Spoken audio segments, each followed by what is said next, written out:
Assalomu alaykum, hurmatli yurtdoshlar, saxovatpesha insonlar. Men yurak kasaliga uchraganimga 10 yildan oshdi. Lekin mana 8 oydan beri operatsiya uchun yuguraman.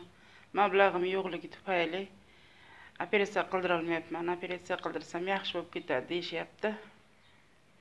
Lekin mana prezidentimiz tomonidan bepul qilinadigan operatsiya uchun hamman 3 oydan beri yuguraman. Natijasi bo'lmadi. Faqat u yoqqa bordim, rayonga borsam shaharga bor, shaharga borsam u yoqqa bor deb charchatib qo'yishdi meni. Endi qo'l oyoqlarim yaxlaydigan bo'lib qoldi. Siqilish natijasidan sahar kasalligini ham orttirdim.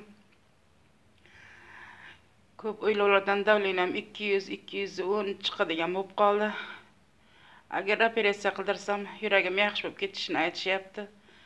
Qizim, nogiron qizim bilan birga yashayman. Lekin bizning qo'limizdan hech narsa kelmayapti. Sizlardan iltimos qilib so'rayman. Iltimos, menga yordam berishlaringizni so'rayman.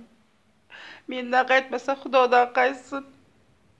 Sizlardan yordam berishlaringizni iltimos qilib so'rayman. Boshqa choram qolmadi.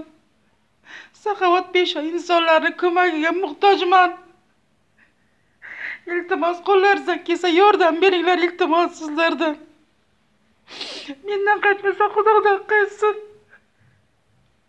Yuragim operatsiya qildirsam yaxshi bo'lib ketadi deyishyapti. 20 million bo'lsa yetadi, menga ortiqcha pul kerak emas. Menga yordam beringlar, iltimos sizlardan.